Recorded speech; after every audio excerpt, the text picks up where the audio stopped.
ஃப்ரெண்ட்வுட்ஸ் நேயர்களுக்கு வணக்கம்.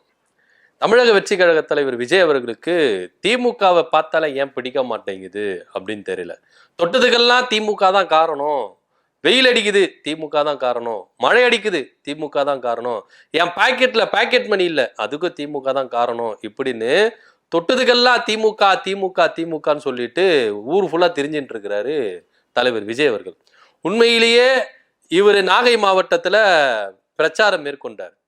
அப்போ கரண்ட் கட் ஆயிருச்சு, வேணும்னுக்குனே பண்றாங்க, எங்களுக்கு மட்டும்தாங்க எந்த கட்சிக்கு விதிக்கப்படாத கட்டுப்பாடுகள் எல்லாம் எங்க கட்சிக்கு விதிக்கிறாங்க அப்படின்னு புலம்பி தள்ளி இருக்கிறாரு விஜய் அவர்கள். உண்மையிலேயே இந்த கட்டுப்பாடுகள் எல்லாம் திமுக விதிக்கல, காவல்துறை விதிக்கல.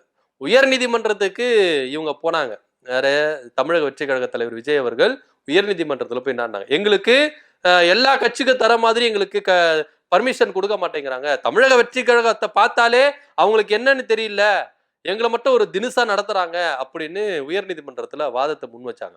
அப்போ தமிழ்நாடு அரசு தரப்புல இருந்தும் வாதத்தை முன்வைக்கப்பட்டது. திருச்சியில ஏற்கனவே இப்படிதாங்க ஐயா பண்ணாங்க, ஏகப்பட்ட சொத்துக்கள், பொது சொத்துக்கள், தனியார் சொத்துக்கள் எல்லாமே நாசனமாயிருச்சு, டிராபிக் ஜாம் உண்டாயிருச்சு, பொதுமக்கள் இடையிலா பண்ணாங்க, சொன்னது ஒண்ணு செய்யறது ஒன்னா இருக்குது, எப்படி ஐயா இவங்களை நம்பி நம்ம கொடுக்குறது அப்படின்னு சொல்லிட்டு கேட்கும்பொழுது உயர் நீதிமன்றம் என்ன பண்ணுச்சு, ஒரு அதிரடியான உத்தரவு ஒண்ணு போட்டுச்சு.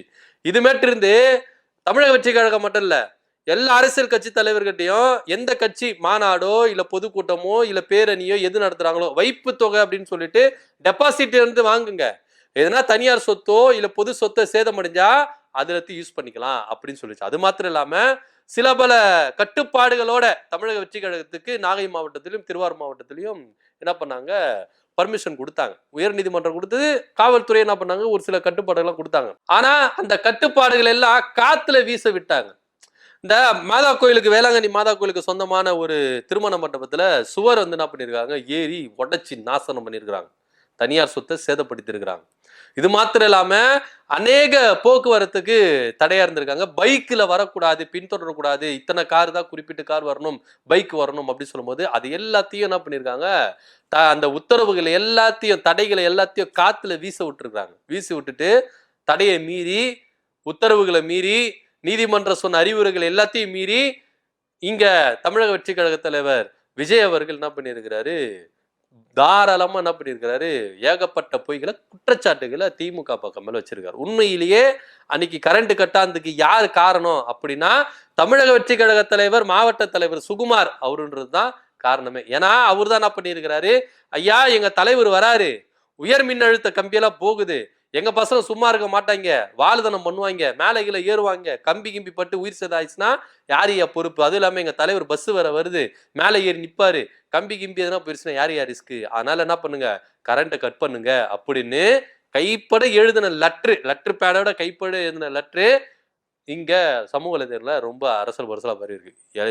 இவங்களே, அதாவது ஒரு படத்துல சொல்லுவாங்கல்ல, இவங்களே எல்லாமே செஞ்சிருவாங்களாம், இவங்களே எல்லாருமே இது பண்றாங்களாம், அந்த மாதிரி இவங்களே கரண்ட் கட் பண்ணுங்க அப்படின்னு சொல்றாங்களாம். அதுக்கப்புறம் இவங்க தான் என்ன பண்ணுவாங்க, திமுக கரண்ட் கட் பண்ணிருச்சு. முதல்ல என்ன விஷயம் ஏது விஷயம்னு தெரிஞ்சுக்கிட்டு பேசணும் விஜய் அவர்களே. ஏதோ மைக்கு கிடைச்சிருச்சு, கிரௌடு சேர்ந்துட்டாங்க அப்படின்னு எமோஷனல்ல பேசுற பேச்செல்லாம் தலைவர்களுக்கு இருக்க கூடாது.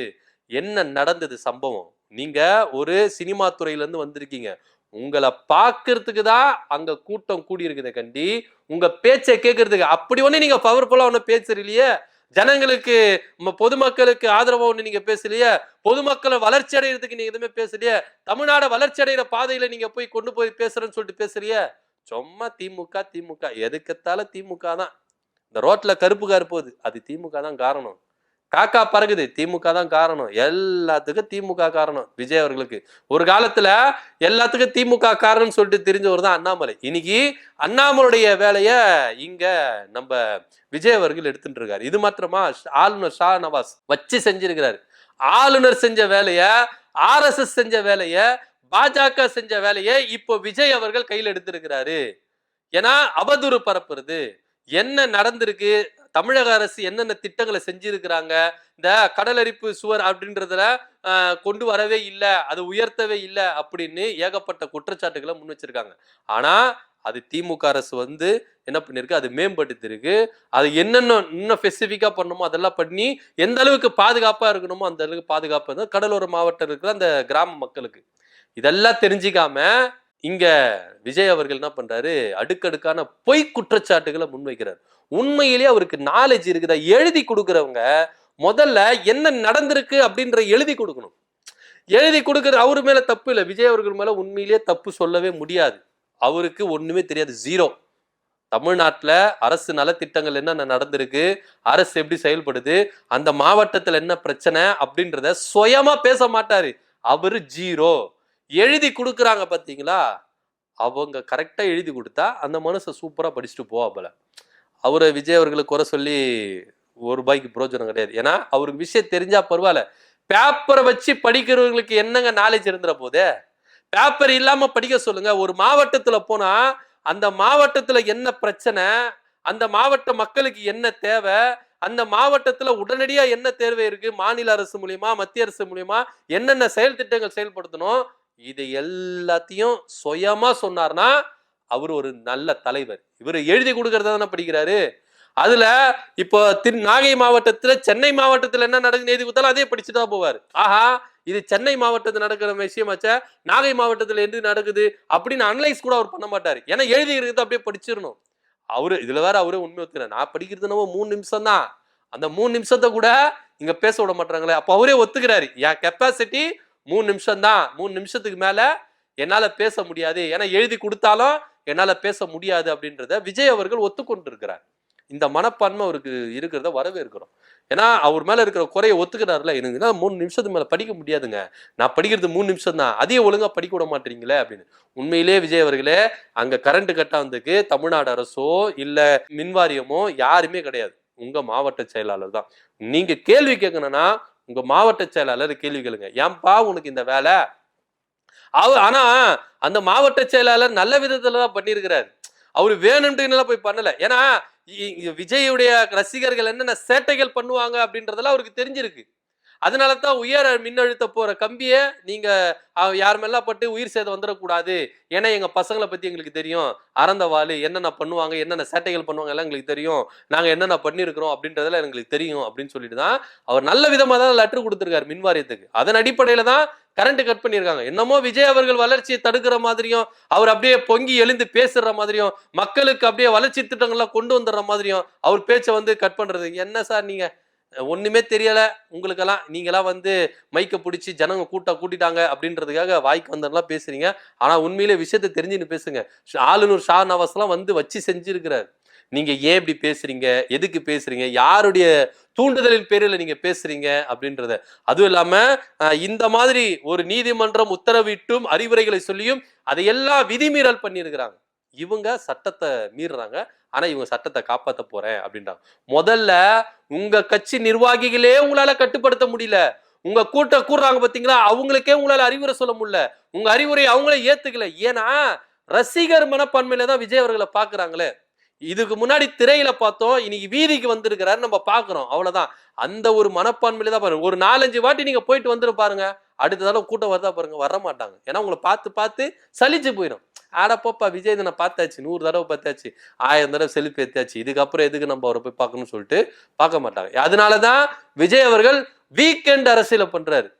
இதுக்கு முன்னாடி ஒர்க் ஃப்ரம் ஹோம் மாதிரி ஒர்க் ஃப்ரம் அரசியல் பண்ணியிருந்தாரு. இப்போ வீக்கெண்ட் அரசியல் பண்றாரு. ஏன்னா வாரத்துல ஒரு நாள் ஒரு எதிர்பார்ப்பு இருக்கணும்ல. இந்த பிக் பாஸ்ல வாரம் வீக்கெண்ட் ஷோல கமல்ஹாசன் சேதுபதியை வந்து பேசுவாங்க பாருங்க, அது மாதிரி விஜய் அவர்கள் அந்த வாரம் வந்து என்ன பண்றாரு, மக்களுக்கு ஒரு எதிர்பார்ப்பை கொடுக்கணும் அப்படின்றதுக்காக. அதனாலதான் விஜய் அவர்கள் இன்னும் வெளியில வராம இருக்கிறாரு. இது வந்து மக்களை சந்திக்கிற சுற்றுப்பயணமா இல்லையே. மக்களை சந்திக்கிற சுற்றுப்பயணம்னா எடப்பாடி பழனிசாமி கூட தான் அங்க காசை கூட்டியாச்சுன்னா ஒரு மக்களை சந்திக்கிறாருங்க.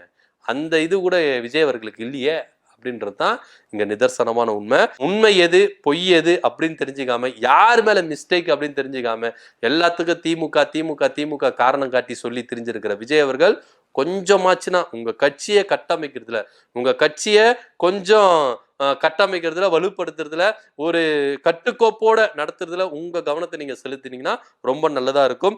எழுதி கொடுக்கறத முதல்ல படிக்கிறத நிப்பாட்டுங்க. எழுதி கொடுத்து படிக்கிறது நல்லா இல்ல சார் பார்க்கறதுக்கு. அழகா இல்ல. ஒரு நல்ல தலைவருக்கு அது அழகு இல்ல. எழுதி கொடுக்காம மக்களோடு மக்களா நின்னு மக்களுடைய உணர்வுகளை புரிஞ்சு அந்த மாவட்டத்துல என்ன மக்களுக்கு பிரச்சனை, மத்திய அரசுனாலயோ மாநில அரசுனாலயோ என்ன செயல் திட்டங்கள் செய்யணும் அப்படின்றத மக்களோட மக்களா நின்னு சொல்லுங்க. பேப்பர்ல எழுதி வச்சு சொன்னா அது புரியாது. பேப்பர்ல நாளை பின்ன கமாக்கு, தொணகாலுக்கு, ரெட்டை சுழிக்கு, ஒத்த சுழிக்கு போட்டா நீங்க அதுதான் படிப்பீங்க. அதுல இருக்கிறது தான் அப்படியே படிப்பீங்க. நீங்களா உணர்ந்து படிக்க மாட்டீங்க. அதனால முதல்ல வீதிக்கு வாங்க. வீதிக்கு வந்து மக்களோட மக்களா உரையாடுங்க.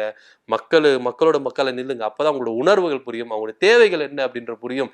அப்படின்றது தான் ஒரு பெரிய விஷயமாவே விஜய் அவர்களுக்கு முன்வைக்கப்படுது.